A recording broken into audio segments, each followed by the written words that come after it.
Herkese selamlar. Bugün ilk dəfə, əslində hər dəfə alıram, yadımdan çıxır çəkməyə, kargo açılışı eləmirəm. Bugün ilk dəfə kargo açılışı edəcəm və çəkirəm. Görək 300 manata nələr almışam. Halbuki onlar Azərbaycandan 500-600 manat bir balaq xərcim çıxardı.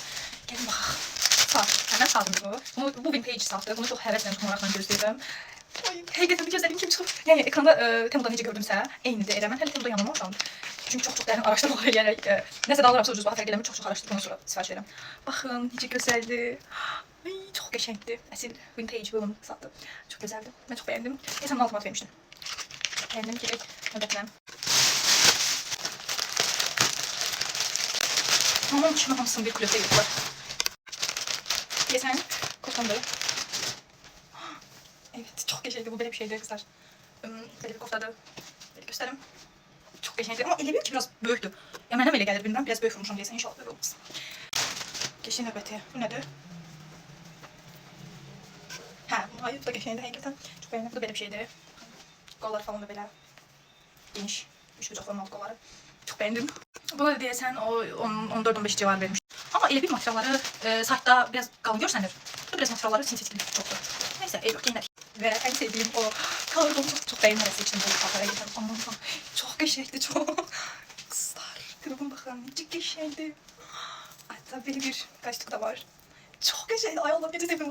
Benim çok güzeldi, çok. Ben beğendim, hele ki budur. Bu arada sonunda da 20'ye çesem manat vermiştim. Çok beğendim, herkesin değer. O bir sır kargoma. Ay, bir şalvarım, çok geçerli bu. Bu da çok hemşire, ne kadar şalvarın içinden beğenerek seçtim. Çok geçerli, çok böyle olmuş. Yok çok geçen böyle tam razmerim. Çok geçendi. Ay kızım. Böyle bir şeydi. Trapezde inşallah. Materialda heyecanım. Mükemmel için bakın. Ha geçen. Buna da canım değilsen 35 mi 34 manat verdim. Ya 39 değilsen. Ama çok güzel renkli değer. Bu kadar beğendim bu jaketi. Bu kadar beğendim. Çok geçendi. Her şeyden kombineleme olur da. Çok geçen ve çok kalın hatta. Çok beğendim ben bunu. Bakın bir tane kızlar böyle ya. Bakın çok geçendi. Çok şirin bir hoştu. Biraz düzdü. Böyüktü evi hoş sayıdan giyinerim. Ama hakikaten çok güzeldi, çok kalındı. Bunu kışın üstünden işte giymeyeyim. Altına bilen çok üstünden de boks yok, giymeyeyim. Bunu da getirmemse 28 verdim diyesen. Halbuki burada çok pahalı bulan. Bilmiyorum nerede, kokan aşağılarını değildi. Yufkam, yufkam geldi. Kızlar, eteğim geldi. Çok geçeydi buradan. Bunu ben savaş kızak sürmüşüm, ona giyineceğim. Çok geçeydi, hakikaten de ucuz görsenirdi Temu'da ama burada çok geçeydi geldi. Beğendim. Bu da sport testimdi. Bunu da çok beğenerek aldım hakikaten. Düz material biraz nazikti, kalın gözlüydüm. Ama geçeydi. Bir şeydi. Böyle değil, kaldı. Hele böyle olacak. İyi bir beğendim bunu da. Bu da sade asaruşkadır. İşe falan giymeye çok resmi tədbirlər falan da giymeye almışam. Geçeydi. Yine material bu. Tam istediğim misal material bu. Bir de o misal retro için. Çok geçeydi bu da. Beğendim. 18 kişiler bakın bu videoya. Koy göstereyim.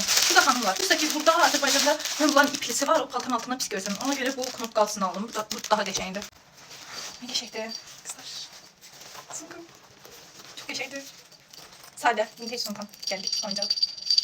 Çok beğendim. Dedim başını şöyle çekeyim. Uzatmak da olmuş. Çok geçeydi kızlar. Ve o möhtəşəm sonradan açmaq istədim ki, mən çox beğenirəm. Kablo stili, ayaqqabı olsun, fərq etmir, şalvar olsun, kofta olsun, çok beğenirəm. Ay da çok güzeldi. Deyəsən böyük deyil. Allah gözün yoxmu gəldi. Kızlar, bax, əsəbləşməyin neyim. Mən 37 vurmuşam. Kül başlar 38 qoyub. Mən bunu neyim indi? Ay Allah. Özüm çox heyecanla gözləyirdim bunu. Necə pis oldum. Görün avaram, ilk görsəmsə geyinəcəm. Kızlar, belə oldu. Sizcə ilk görsən nədir? Ama ilk olur.